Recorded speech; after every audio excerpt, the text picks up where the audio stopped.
কেউ যদি কোরবানি করে আর কুরবানি করবে আগামী কালকে আজকে শনিবার আর রবিবারে ঈদুল আযহা কুরবানির নামাজ, আর হঠাৎ করে সকালবেলা আপনার গরু হারিয়ে গেছে, কুরবানি হবে কালকে, আজকে গরু হারিয়ে গেছে।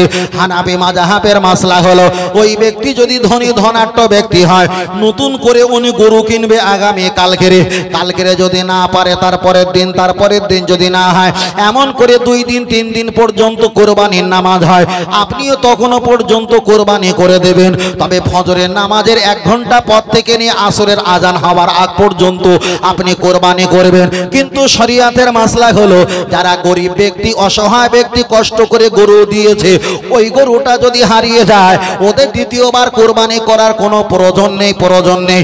চলেন আমি আপনার কাছে বোঝাতে চেয়েছি গরুর রক্ত খাওয়া হারাম, গরুর রক্ত খাওয়া হারাম। দাদা পীর রহমাতুল্লাহ আলাইহি তিনি একটা জায়গা অনুমতি দিয়েছে, বসিরহাট আল্লামা রহমাতুল্লাহ আলাইহি সায়াকুল সুফাহা এই তাফসীরের ব্যাখ্যা তিনি ব্যাখ্যা করে বলেছেন কেউ যদি রক্ত খায় ওই রক্ত খাওয়াটা হারাম। আমাদের এলাকায় গরুর গোশত বিক্রি হয়, আমরা গরুর গোশত গরু যখন জবাই করি 50 কেজি 100 কেজি 70 কেজি গরু হয়, আমরা হালকা করে পানি মেরে নেই, আর বাবুর্চি রান্না করবে ভালো কালারফুল করবে, কিন্তু গোশতর ভিতরে কিংবা উপরে রক্ত আছে। আর কোরআন বলেছে মাইতাতা মৃত ওয়াদ্দামা রক্ত, ওই রক্ত খাওয়া শরীয়তে হারাম। আমরা বাবুর্চিদের যখন কাজকর্ম করাই, বাবুর্চি নাম কেনার জন্য গোশত যদি ভালো করে ধোয় গোশের রংটা ফ্যাসাটে হয়ে যাবে, হালকা করে পানি মারে, রান্না করার পর গোশত যখন 2 হাত দিয়ে চেলা করে দেখে ভিতরে কালো কিলশিট পড়ে আছে, ওটাই তো বাবা রক্ত। আর কোরআন বলেছে ওয়াদ্দামা, ওই রক্ত খাওয়া হারাম। তাহলে আপনি যখন গরুর গোশত খাবেন অবশ্যই আপনাকে ভালো করে পবিত্র করতে হবে, পাক সাফ করতে হবে, এক কথা ভালো করে ধৌত করে নিতে হবে। চলেন আপনার কাছে আর একটা আগিয়ে যায়। তাহলে গরুর রক্ত খাওয়া হারাম। ইমাম মুহাম্মদ রহমাতুল্লাহ আলাইহি তিনি এক জায়গায় ব্যাখ্যা করে বলেছেন গরুর রক্ত খাওয়া হারাম বটে, কিন্তু আমার রাসূল বলেছেন গরুর ওই রক্ত খাওয়াটা জায়েজ যে রক্তটা জমাট বাঁধা রক্ত, যাকে আমরা কলিজা আর দিল বলে থাকি, ওই কলিজা দিল ওটাও জমাট বাঁধা রক্ত। হানাফি মাযহাবের মাসলা অনুযায়ী ওই জমাট বাঁধা রক্ত দিল খাওয়াটা জায়েজ, কিন্তু প্রবাহিত যে রক্তটা গড়িয়ে যায় ওটা খাওয়া শরীয়তে হারাম, ওটা চলবে না। ও বাপজিরা আমি আপনাকে বলছিলাম তাহলে আমরা দিল কলিজা কিংবা গুর্দা খাই, এটাও রক্তর পিণ্ডি, এটা খাওয়া যায়, যেটা খাওয়া যায়। চলেন আমি আপনাকে বোঝাতে চেয়েছি গরুর প্রবাহিত রক্ত খাওয়া চলবে না। তাহলে এখানে কলিজা এই দেখা যায় জমাট বাঁধা রক্ত, এটা অবশ্যই খাওয়া যায়। ফের আমি আপনাকে বলছি আপনারা গরুটা জবাই করবেন আর হালাল করে খাবেন। আপনি যখন গরু জবাই করবেন বিসমিল্লাহি আল্লাহু আকবার বলে জবাই করবেন, অবশ্যই আপনাকে সামনে থাকতে হবে, আপনাকে নিজে হাতে কোরবানি করতে হবে। নিজে হাতে কোরবানি যদি নাও করতে পারেন, যিনি কোরবানি করবে তার হাতের উপরে আপনি হাত রাখেন। যদি আপনার ভয় লাগে, আপনার যদি ক্লান্ত বোধ লাগে, আপনিও পাশে দাঁড়িয়ে থাকবেন আর মনে মনে অনুভব কষ্ট শোচনা করবেন। এটাই হলো শরীয়তের মাসলা। কিন্তু আমি আপনাকে বোঝাতে চেয়েছি আমাদের সমাজে যদি গরু 40টা গরু যদি জবাই করা হয়, তার ভিতরে দেখা যায় 35টা গরু হারাম জবাই হয়। যদি বলেন হুজুর 40টা গরুর ভিতরে 35টা গরু হারাম জবাই হয়, ব্যাখ্যাটা আমি বুঝলাম না। চলেন আমি আপনার কাছে ব্যাখ্যা দিতে চাই। একটা গরু যখন ইমাম সাহেব জবাই করে বিসমিল্লাহি আফিসাবিলিল্লাহ, দেখা যায় বিসমিল্লাহি আল্লাহু আকবার বলে ইমাম সাহেব যখন জবাই করে 3 পেজ কিংবা 4 পেজ যখন দেওয়া হয়, ওই গরুটা মারা যেতে গেলে আধা ঘন্টা 20 মিনিট সময় যায়। কিন্তু আমরা কি করি, একটা কসাইকে ভাড়া করি, কসাই চলে আসে, শুধু খালি হাতে আসে না, ইমাম সাহেবের হাতে এত বড় ছুরি থাকে আর কসাইয়ের হাতে এত বড় ডাকাতগিরি ছুরি থাকে। ইমাম সাহেব জমাই করে যখন চলে গেল, ওই গরুটা ছটপট লাপালাপি করে, আর যত খেঁচাখেঁচি লাপালাপি করবে ভিতর থেকে রক্তের জার জীবাণু কলকল করে গোলা থেকে বার হবে। এটাই হলো শরীয়তের মাসলা। কিন্তু কসাইরা কি করে, 4-5 জায়গায় গরু ধরেছে তারা ছাড়াবে, অনেক টাকা রোজগার করবে ওই দিনে।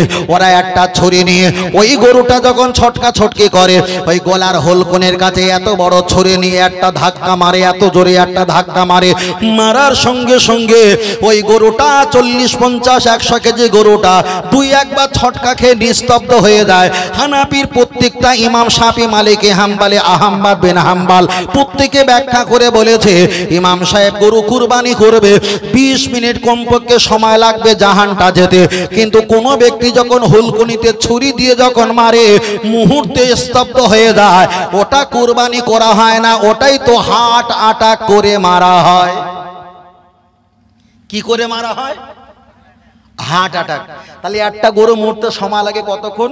আধা ঘন্টা। সেকেন্ডে ধরেছে কতক্ষণ? 20 মিনিট। 20 মিনিট।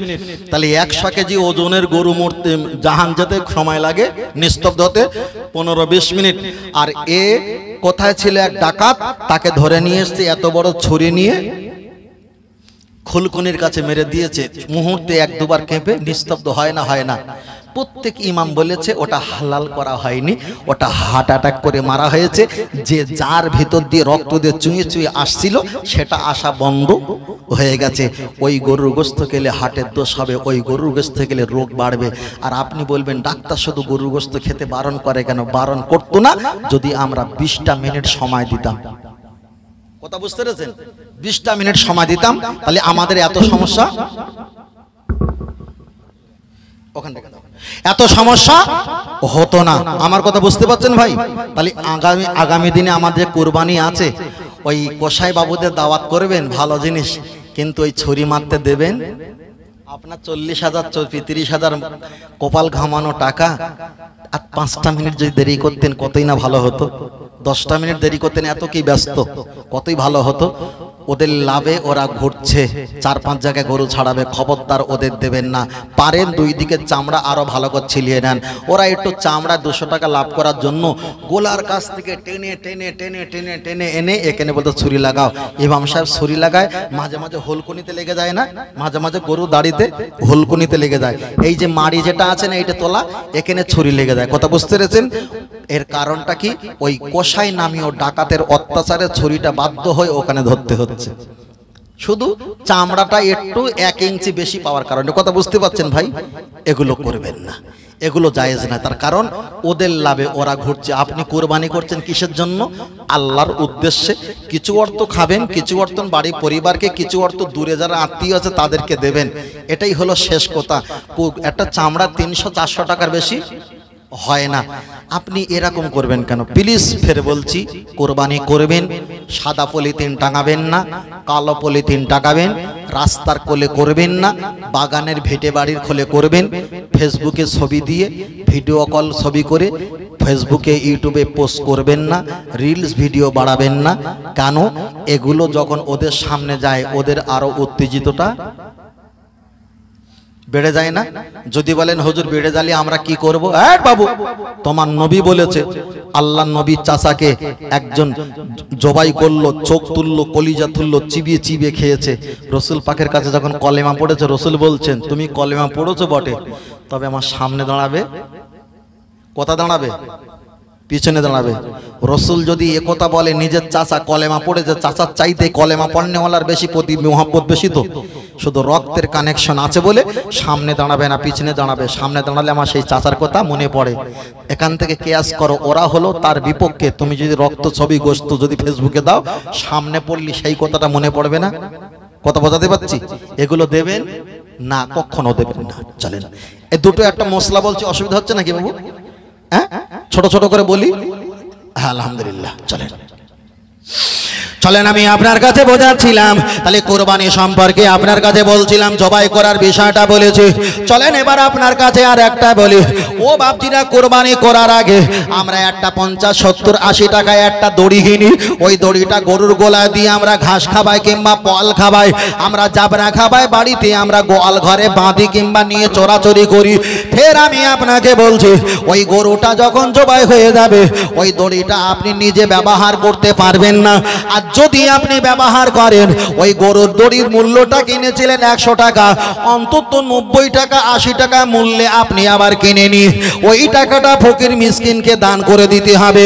কেন? সব কিছু তো আল্লাহর উদ্দেশ্যে। আপনি হাড়, আপনি রক্ত, চামড়া, গোস্ত, লাহা, মনের দিকে দেখা যায়, অর্থ সম্পত্তি যা দিয়েছেন সব কিছু আল্লাহর উদ্দেশ্যে দিয়েছেন। আপনি যে দড়িটা কিনেছেন 100 টাকায়, এই দড়িটা যদি আপনার পছন্দ হয়, প্রয়োজন মনে হয়, ওই দড়িটা অবশ্যই আপনি 100 টাকা কিনেছেন, অন্তত 90 টাকা দিয়ে আপনি গরিব মিসকিনকে দেবেন। ওই দড়িটা আপনি নিজে নিয়ে ব্যবহার করতে পারবেন, কোনো সমস্যা নেই। চলেন আমি আপনার কাছে বোঝাতে চাই, আপনারা গরু কুরবানি করেছেন, গরু কুরবানি করার পর আপনার ছেলে বিদেশে থাকে, আপনার ছেলে অপারক বাড়ি, পরিবার সদস্য কম আছে, কোনো একটা ভাইপোকে, চাচাকে, ভাতিজাকে আপনি গরু ছাড়ানোর জন্য নিয়েছেন। নবার পরে আপনি তাকে 300 কিংবা 400 টাকা দিয়েছেন, তারপরে আপনি চলে যাবার সময় আবার 2 কেজি 3 কেজি দিচ্ছেন গোস্ত। না না, আল্লাহ নবী জানিয়েছে, আমার আল্লাহ নবীর একটা হাদিসটা বুখারীতে এসেছে, আমার দেখা যায় 3 জন ব্যক্তি গুহার ভিতরে চলে গেছেন, আমার আল্লাহর কাছে দোয়া করলেন, আল্লাহ এই পাথরটা সরিয়ে দাও। আল্লাহর কাছে দোয়া করলেন, আল্লাহ আমি ছাগল বকরি চড়াতাম আর দুধ দহন করে আমি প্রথমে আমার মাকে খেদমত করতাম, এর কারণে পাথরটা সরিয়ে দাও। আমার আল্লাহ পাথরটা সরিয়ে দিয়েছে। দ্বিতীয় ব্যক্তি দোয়া করলেন, আল্লাহ ধন সম্পত্তি, হীরা জহরত, কাঞ্চন মণিমুক্তা সব কিছু নিয়ে আমার চাচাতে বোনের সঙ্গে আমি দেহ ব্যবসায়ী, আমি ব্যভিচার করতে তৈরি হয়ে গিয়েছিলাম, আপনার ভাইয়ের কথা যখন বলেছে আমি ব্যভিচার থেকে চলে এসেছি, এর কারণে আল্লাহ পাথরটা একটু সরিয়ে দাও। আমার আল্লাহ পাথরটা সরিয়ে দিল। তৃতীয় নম্বরে যেটা আমি বলছিলাম, ওই ব্যক্তিটা বললেন, আল্লাহ আমি যখন কাজকর্ম করাতাম শ্রমিকদের, ওদের হাতের পানি শুকনো হওয়ার আগে ওদেরকে আমি পারিশ্রমিকটা মিটিয়ে দিতাম, এই পারিশ্রমিক লবার জন্য বুখারীর ওই হাদিসটা আমি চলে গেছিলাম। তাহলে আপনি একটা গরু ছাড়াবেন, আপনার ভাতিজা, ভাইপো কিংবা চাচা কিংবা আপনার বাড়ি প্রতিবেশীকে আপনি নিয়ে গরু ছাড়াচ্ছেন। গরু ছাড়ানোর পর রাসূল বলেছেন তাকে পারিশ্রমিক দাও, পারিশ্রমিক 400 জায়গায় 500 দাও, কিন্তু গোশের হাদিয়া তো দেওয়া যাবে না। কথাটা বুঝতে পেরেছেন? কি রাসূল কি বলেছেন? কষ্ট করলে কি দাও? পারিশ্রমিক। এখন পারিশ্রমিক গোশ না টাকা? জি জি টাকা। তাহলে আপনি তাকে 400 জায়গায় 500 ধরে দাও। যদি আপনি 30 কেজি গোস্ত হয়েছে, 3টে ভাগ করেছেন, তাকে যদি 1 কেজি মাতব্বারি করে দিতে গেছেন, আপনি কিন্তু ভাগের সময় 9 কেজি নেবেন। কথা বুঝতে পেরেছি? ওই গোস্ত যেন প্রত্যেকের 10 কেজি যেখানে হবে, সেখানে যেন 9 কেজি 800 গ্রাম করে যেন না হয়। কেন আপনি দিয়েছেন মাতব্বারি করে, আপনার কোল থেকে যাক, পারিশ্রমিক দিয়েছেন, আবার হাদিয়া দিয়েছেন, হাদিয়া দাও। ওই জায়গা তো হাদিয়া দেওয়া জায়েজ না। হাদিয়া দেওয়া হলো কখন? মানুষ যখন নিরুপায় হয়ে যাবে। আল্লাহ নবী 3টে জিনিস পছন্দ করতেন।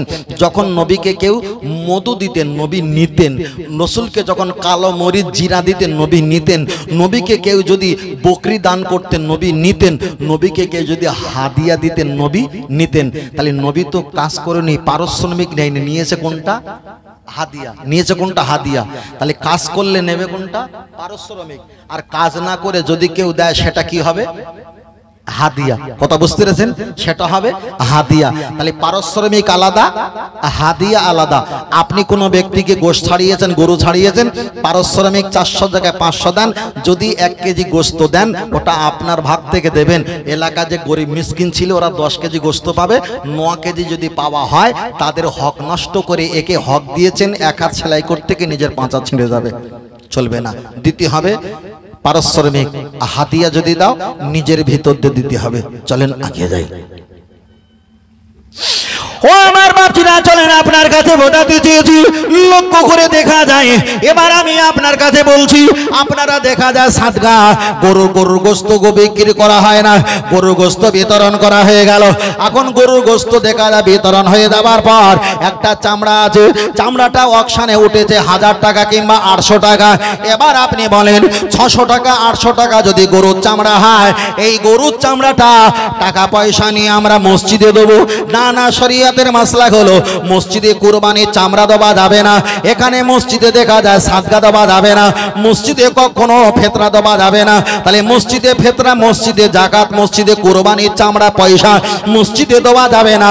তাহলে দিতে হবে কোথায়? দিতে হবে এতিম মিসকিনকে, দিতে হবে অসহায় ব্যক্তিকে, তাদেরকে টাকা পয়সা দিতে হবে। কিন্তু আমি আপনার কাছে বোঝাতে চেয়েছি, আমাদের কাছে এমন একটা বিধি ব্যায়াম শুরু হয়ে গেছে। আপনাদের ডায়মন্ড থেকে কিছুটা ছেলে আসবে, আপনাদের এই লক্ষ্যে কান্তপুর থেকে কিছুটা ছেলে আসবে, আপনাদের দেখা যায় ঢোলারহাট থেকে কিছুটা আসবে, আপনাদের বিভিন্ন বাজার থেকে মার্কেট থেকে ছেলেরা ইমাম সাহেবরা এসে বলবে, ও বাবা দেখা যায় গরু দাতা, তুমি যে চামড়াটা পেয়েছো চামড়াটা মাদ্রাসা দান করে দাও, মাদ্রাসায় এতিম বাচ্চারা পড়বে। আমি আপনার কাছে হিসাবটা ভালো করে দিচ্ছি, ওই কুরবানির চামড়ার টাকা মাদ্রাসায় হক না আপনার আত্মীয় হক। চলেন একটা বার আগিয়ে যাওয়া যাক। যাদেরকে আপনি গরু দেখা যায় গোস্ত বিতরণ করছেন, আপনার পাড়ার ভিতরে এমন ব্যক্তি অসহায় আছে, টাকার অভাবে ভালো ডাক্তার দেখাতে পারে না, টাকার অভাবে ভালো জুতো কিনতে পারে না, টাকার অভাবে ভালো একটা টেবিল ফ্যান কিনতে পারে না, টাকার অভাবে একটা বাল্ব কিংবা ডুম কিনতে পারে না, টাকার অভাবে ভালো খানা গোস্ত কিনে খেতে পারে না, এমন ব্যক্তি আমাদের সমাজে আছে। চলেন আল্লাহর কোরআন পড়া যাক। আমার আল্লাহর কোরআন জানিয়ে দিয়েছে, কু আনফুসাকুম আহলিকুম নারা, হে ঈমানদার তোমরা আগে নিজে বাঁচো, তোমার আহলে পরিবার যারা আত্মীয় আছে তাদেরকে বাঁচাও, তারপরে দূর দেশে যারা আছে তাদেরকে বাঁচাও। তাহলে কুরবানির চামড়া আপনি বিক্রি করেছেন 500 টাকা, কোরআন বলেছে আপনার পরিবার নিজের আত্মীয় যারা আছে এদেরকে আপনি আগে বাঁচাও, তারপরে দূরে যারা আছে তাদেরকে বাঁচাও। কিন্তু আমাদের সমাজে একটা বিধি ব্যারাম হয়ে গেছে, মাদ্রাসা থেকে বাইকে হুজুর গুনো র্যাম র্যাম করে সারা পাড়া মহল্লা ট্যামটাম করে ঘুরে, আর কুরবানির চামড়া গুনো ওরা ব্যাগ ভর্তি করে আর ইঞ্জিল ভ্যান পিকআপ ভ্যান টোটো ভর্তি করে নিয়ে ওরা মাদ্রাসা চলে যায়। নাম কিনা মাদ্রাসায় এতিম ছাত্র আছে, আমি অহংকার করে বলছি না, একটা মাদ্রাসা আপনি দেখাও যে মাদ্রাসা যদি 50 জন ছাত্র থাকে তার ভিতরে 3 জন এতিম, বাদবাকি সব সাবাল লোক, সব সাবালিকা, সব ব্যক্তি ধনী ব্যক্তি। বর্তমান জামানায় আর গরিব ব্যক্তি খুঁজে পাওয়া যায় না। প্রত্যেকের বাড়িতে এত বড় মোবাইল, 3টে 4টে করে মোবাইল আছে, এক একটা মোবাইল 20,000 22,000 16,000 18,000 টাকা দাম। তাহলে এক একটা মাদ্রাসা দেখা যায় বাচ্চাদের কাছে যদি এক একটা ফোন থাকে, তার বাড়িতে যদি 3টে 4টে করে ফোন থাকে, তাহলে এক একটা বাড়িতে 70-80 হাজার টাকা দামের মোবাইল। কখনো ওই বাচ্চাটা এতিম হতে পারে না। এবার আমি আপনাকে বলছি, আপনি বলবেন আমি এতিম, অবশ্যই আপনিও এতিম আমিও এতিম, মাদ্রাসার ছাত্ররা এতিম।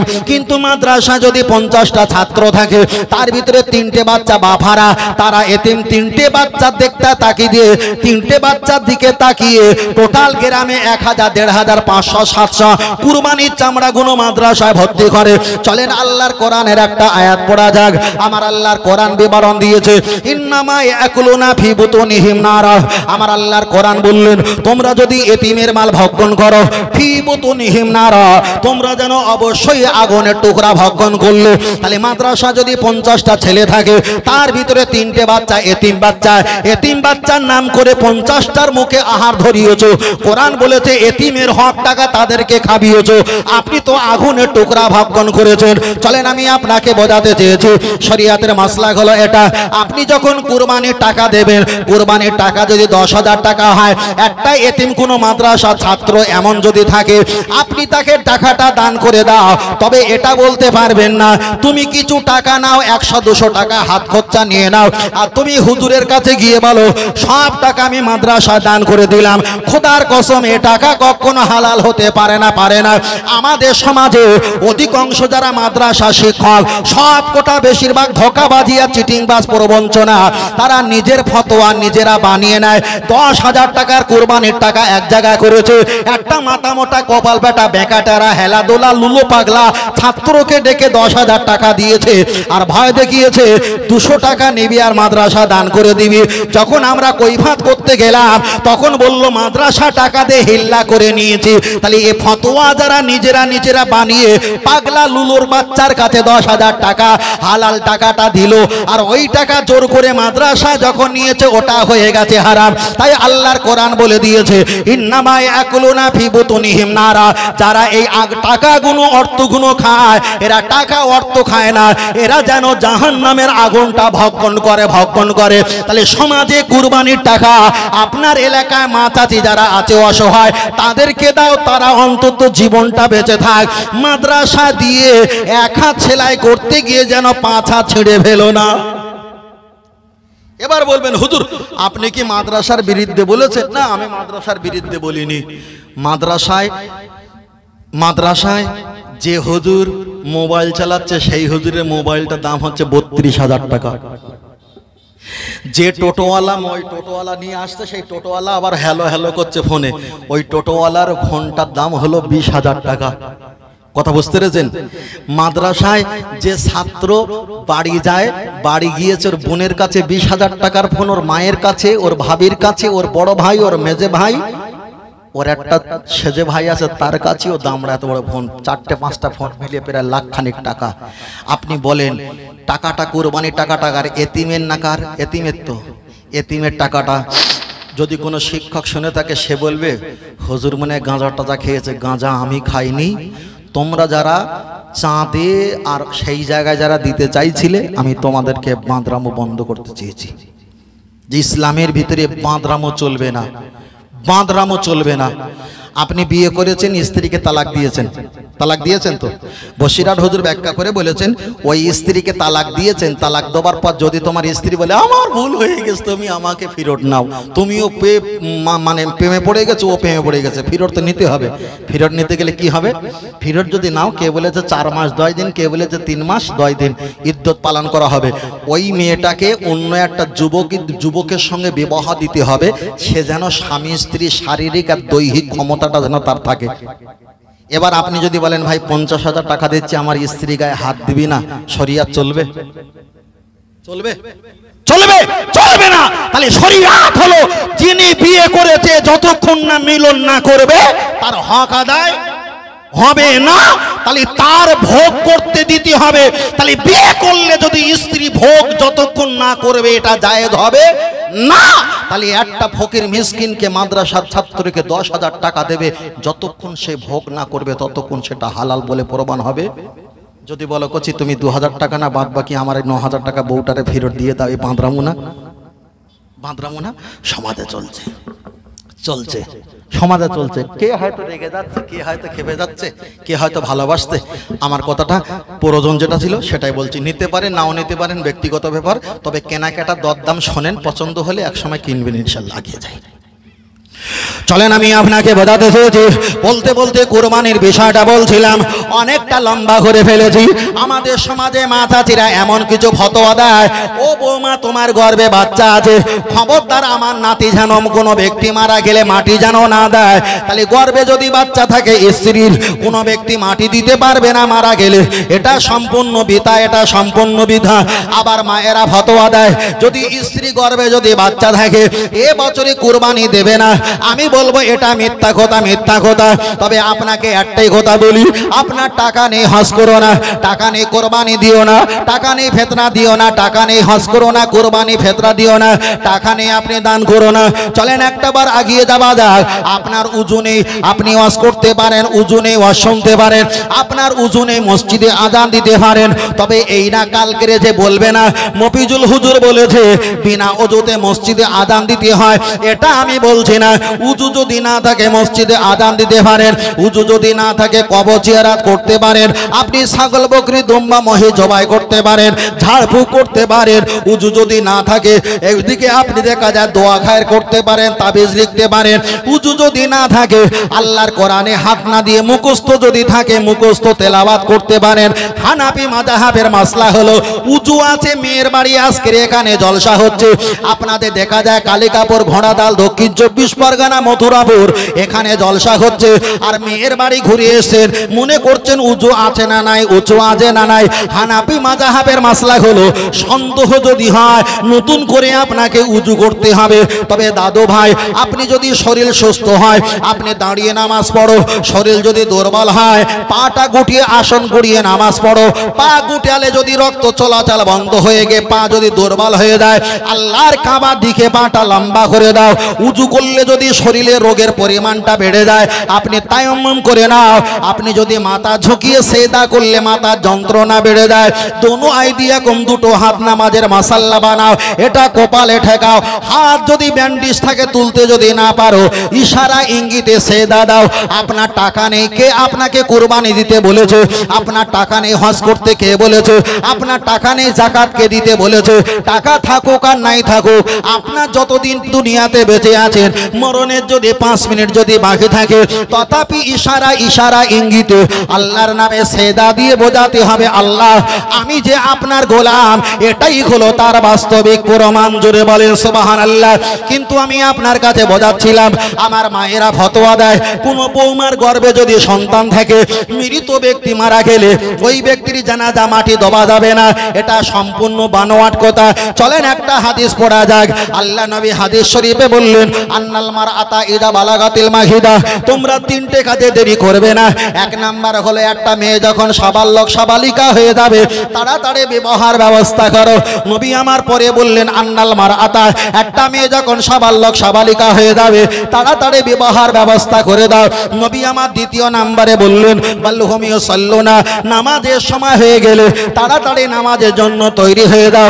আল্লাহ নবী 3য় নাম্বারে বললেন, অমাইয়েতেনা, কোনো ব্যক্তি যদি মৃত্যুবরণ করে, তোমরা তাড়াতাড়ি তাকে দাফন কাফন করো। তাহলে একটা ব্যক্তি মারা গেছে আপনাদের কালিকাপুর এলাকায়, এখন মারা যাবার পর আপনি যদি জানাজা নামাজ পড়েন, মাটি দিলেন না, যদি জানাজা নামাজ পড়েন, রসুল বলেছেন 1 কেরাত পরিমাণ সওয়াব। আপনি যদি মাটি দাও 2 কেরাত পরিমাণ সওয়াব। আপনারা বলবেন, হুজুর কেরাত কেরাত আমরা কিছু বুঝি না, বাংলা ব্যাখ্যা করে বলো। জানাজা পড়লে 1 কেরাত পরিমাণ সওয়াব, যার ব্যাখ্যা হলো মক্কা মদিনা শরীফে ওহদ পাহাড় আছে। ওহদ পাহাড় লম্বা হলো 16 কিলোমিটার আর চওড়া হলো 7 কিলোমিটার। এই ওহদ পাহাড় এতটা কিলোমিটার মিলিয়ে হলো 1 কেরাত। একটা জানাজা নামাজ পড়লে 1 কেরাত মানে এত বড় পাহাড় পরিমাণ আল্লাহ নেকি দান করে দেয়।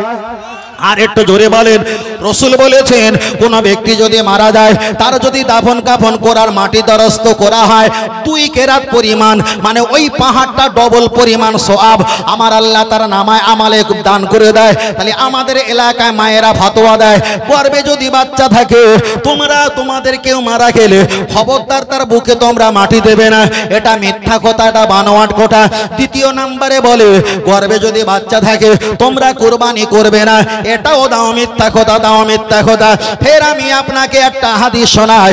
আল্লাহ নবী একটা হাদিস শরীফে বললেন, আল্লাহ নবী হাদিস শরীফে বললেন, বুনিয়াল ইসলাম ও আলা খামস, কলেমা, নামাজ, রোজা, হজ, যাকাত। মুসলমানদের 5টা খুঁটি, 5টা স্তম্ভ, মানে 5টা রকম। কলেমা আমরা প্রত্যেকে পড়েছি, আর একটা হলো নামাজ, একটা হলো রোজা। যাদের টাকা আছে তাদের জন্য হজ, যাদের টাকা আছে তাদের জন্য হলো কোরবানি। আপনার দেখা যায় 4.5 লক্ষ টাকা আল্লাহর কাবা আর মদিনা শরীফে যাওয়া আসা হজ। 2025 সালে 5 লক্ষ টাকা থাকলে হজ করতে পারবে। এখন আপনার আছে 3 লক্ষ টাকা, শুধু যাওয়া টাকা আছে, আসা টাকা আপনার কাছে নেই। হানাফি মাযহাবের মাসলা হলো, মক্কা মদিনা যাওয়া টাকা থাকলে, আসা টাকা যদি না থাকে, তার প্রতি হজ ফরজ নয়, হজ ফরজ নয়। তাই আমি আপনাকে বলছি, নবী আমার বললেন, কুরবানি হলো একটা অফার নাকি, অফার নাকি। তোমরা একটা এক একটা নিজেরা কোরবানি করার চেষ্টা করো। তোমরা যদি না পারো তোমরা 2 জন মিলে করো, তোমরা যদি না পারো 3 জন করো, যদি তোমরা না পারো 4 জন, 5 জন, 6 জন, 7 জন পর্যন্ত। নবী এই কারণে বলেছে, যাতে আমার মধ্যবর্তী উম্মাত যারা আছে এই নেকি থেকে মাহরুম যাতে না হয়, এই নেকি থেকে বঞ্চিত যাতে না হয়, তার জন্য রসুল 7 ভাগে কোরবানির কথা বলেছেন। জোরে বলেন সুবহানাল্লাহ। আর একটু জোরে হবে না? নারায়ে তাকবীর, নারায়ে তাকবীর, নারায়ে তাকবীর। তবে এখানে প্রমাণ হয়ে গেল, যদি একা না পারে 2 জন, 2 জন না পারে 3 জন, 3 জন না পারে খামসা 5 জন, যদি 5 জন না হয় অন্তত কমপক্ষে 7 জন। রসুল এই কারণে 7 জন বলেছে, যাতে তোমরা নেকি থেকে মাহরুম বঞ্চিত, তোমরা অন্তত একটু অংশগ্রহণ করো।